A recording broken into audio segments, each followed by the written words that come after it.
साथियों नमस्कार। मित्रों, इस शरीर में मैं ही आदियज्ञ हूँ। इस कथन का क्या भाव है? अर्जुन ने दो बातें पूछी थी, आदियज्ञ कौन है और वह इस शरीर में कैसे है।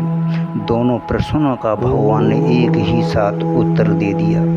भगवान ही सब यज्ञों के भोक्ता और प्रभु हैं। मित्रों, समस्त फलों का विधान वे ही करते हैं, इसलिए वे कहते हैं कि आदियज्ञ मैं स्वयं ही हूँ। यहाँ एव के प्रयोग से यह भाव समझना चाहिए कि अधिभूत और अधिदेव भी मुझसे भिन्न नहीं है। मित्रों, भगवान ने यह तो स्पष्ट कह दिया कि आदियज्ञ मैं ही हूँ, परंतु यह आदियज्ञ शरीर में कैसे है? इसके उत्तर में भगवान ने इस शरीर में अत्र देह इतना ही संकेत किया है। मित्रों, अंतर्यामी व्यापक स्वरूप ही देह में रहता है, इसलिए श्लोक के अर्थ में अंतर्यामी शब्द जोड़कर स्पष्टीकरण कर दिया गया है।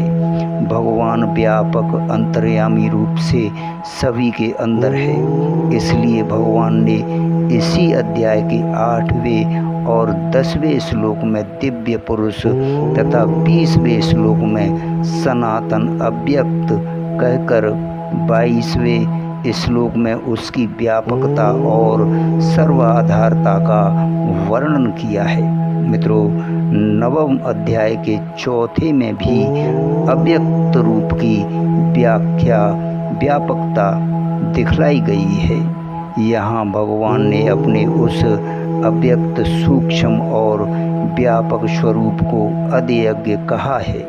मित्रों, उसके साथ अपनी अभिन्नता प्रकट करने के लिए आदियज्ञ मैं ही हूँ यह स्पष्ट घोषणा कर दी है। साथियों, प्रश्न उठता है, देह भ्रंतावर, इस संबोधन का क्या अभिप्राय है? मित्रों, यहाँ भगवान ने अर्जुन को देह भ्रंतावर, देहधारियों में श्रेष्ठ कहकर ये सूचित किया है कि तुम मेरे भक्त हो, इसलिए मेरी बातों को संकेत मात्र से ही समझ सकते हो।